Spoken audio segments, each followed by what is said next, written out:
Chapter 8, in which Piglet does a very grand thing.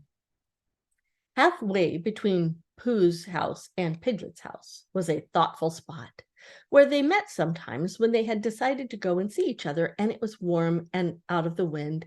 So they would sit down there for a little and wonder what they would do now that they had seen each other.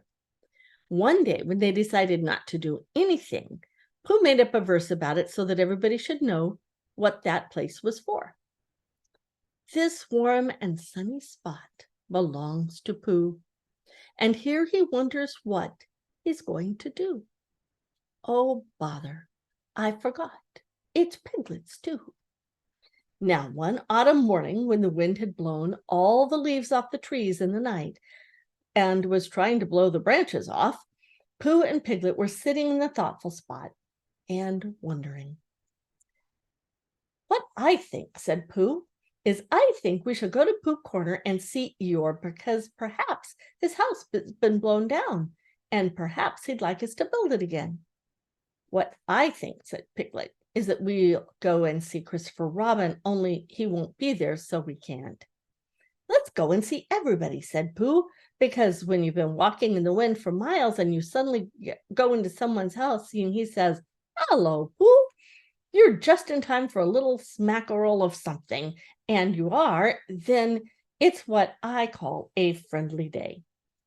Piglet thought they ought to have a reason for going to see everybody, like looking for Small or organizing an exposition, if Pooh could think of something. Pooh could. We'll go because it's Thursday, and we'll go to wish everybody a very happy Thursday. Come on, Piglet. They got up, and when Piglet had sat down again, because he didn't know the wind was so strong and had been helped up by Pooh, they started off. They went to Pooh's house first, and luckily Pooh was home just as they got there. So he asked them in, and they had some, and then they went on to Kanga's house, and holding on to each other and shouting, "Isn't it?" And "What?" And "I can't hear." By the time they got to Kanga's house, they were so buffeted that they stayed to lunch. Just at first, it seemed rather cold outside afterwards, so they pushed on to Rabbit's as quickly as they could. "We've come to wish you a very happy Thursday," said Pooh when he had gone in and out once or twice just to make sure that he could get in and out again. "Why? What's going to happen on Thursday?" asked Rabbit. And when Pooh had explained, and Rabbit, whose life was made up of important things, said, "Oh, I thought you'd really come about something," they sat down for a while, and by Pooh and Piglet went on again. The wind was behind them now, so they didn't have to shout. "Rabbit's clever," said Pooh thoughtfully. "Yes," said Piglet, "Rabbit's clever." "And he has a brain." "Yes," said Piglet, "Rabbit has a brain." There was a long silence. "I suppose," said Pooh, "that's why he never understands anything." Christopher Robin was home by this time because it was afternoon, and he was so glad to see that they had stayed there until very nearly tea time, and then they had a very nearly tea, which is one you forget about afterwards, and hurried on to Pooh Corner so as to see Eeyore before it was too late to have a proper tea with Owl. "Hello, Eeyore," they called out cheerfully. "Ah," said Eeyore, "lost your way." "We just came to see you," said Piglet, "and to see how your house was. Look, Pooh, it's still standing." "I know," said Eeyore. "Very odd. Someone ought to have come down and pushed it over." "We wondered whether it would blow down," said Pooh. "Ah, that's why nobody bothered, I suppose. I thought perhaps they'd forgotten." "Well, we're very glad to see you, Eeyore, and now we're going on to see Owl." "That's right. You'll like Owl. He flew past a day or two ago and noticed me. He didn't actually say anything, mind you, but he knew it was me. Very friendly of him, I thought. Encouraging." Pooh and Piglet shuffled about a little and said, "Well, goodbye, Eeyore," and lingeringly as they could, but they had a long way to go and wanted to be getting on. "Goodbye," said Eeyore. "Mind you don't get blown away, little piglet. You'd be missed. People would say, 'Where's little piglet been blown to?' really wanting to know. Well, goodbye, and thank you for happening to pass me." "Goodbye," said Pooh and Piglet for the last time, and they pushed on to Owl's house. The wind was now against them, and Piglet's ears streamed behind him like banners as he fought his way along. And it seemed hours before he got them into the shelter of the 100-acre wood, and they stood up straight again to listen a little nervously to the roaring of the gale among the treetops. "Suppose a tree fell down, Pooh, when we were underneath it?" "Supposing it didn't," said Pooh after careful thought. Piglet was comforted by this, and in a little while they were knocking and ringing very cheerfully at Owl's door. "Hello, Owl," said Pooh. "I hope we're not too late. I mean, how are you, Owl? Piglet and I just came to see how you were because it's Thursday." "Sit down, Pooh. Sit down, Piglet," said Owl kindly. "Make yourselves comfortable." They thanked him and made themselves comfortable as they could. And "Because you see, Owl," said Pooh, "we've been hurrying so as to be in time to see you before we went away again." Owl nodded solemnly. "Correct me if I'm wrong," he said, "but am I right in supposing that this is a very blustery day outside?" "Very," said Piglet, who was quietly thawing his ears and wishing he was safely back in his own house. "I thought so," said Owl. "It was on just such a blusterous day as this that my Uncle Robert, a portrait of whom you see on the wall to your right, while returning for the late forenoon from a what's that?"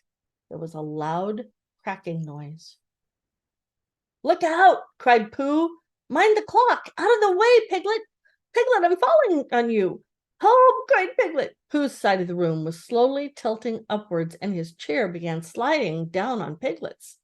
The clock slithered gently off along the mantelpiece, collecting vases on the way until they all crashed together onto what had once been the floor, but now was trying to see what it looked like as a wall.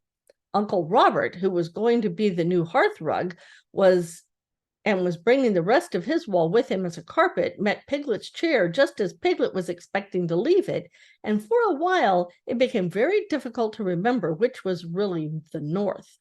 And then there was another loud crack. Owl's room collected itself feverishly, and there was silence. In the corner of the room,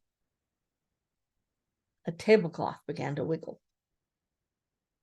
Then it wrapped itself into a ball and rolled across the room.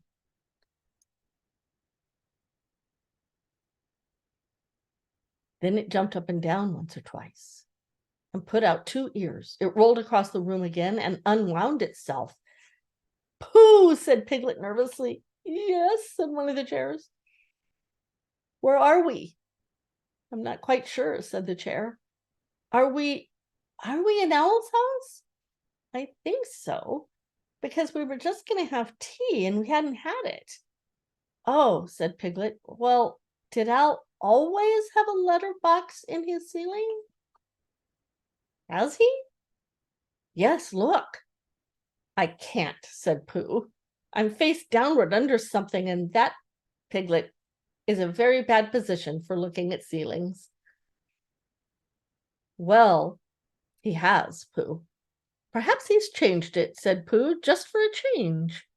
There was a disturbance behind the table and in the other corner of the room, and Owl was with them again. "Ah, Piglet," said Owl, looking very much annoyed, "where's Pooh?" "I'm not quite sure," said Pooh. Owl turned to his voice and frowned as much of Pooh as he could see. "Pooh," said Owl severely, "did you do that?" "No," said Pooh humbly, "I don't think so." "Then who did?" "I think it was the wind," said Piglet. I think your house has blown down. Oh, is that it? I thought it was Pooh. No, said Pooh. If it was the wind, said Owl, considering the matter, then it wasn't Pooh's fault. No blame can attach to him. With these kind of words, he flew up to look at the new ceiling. Piglet, called Pooh in a loud whisper. Piglet leant down to him. Yes, Pooh? What did you say was attached?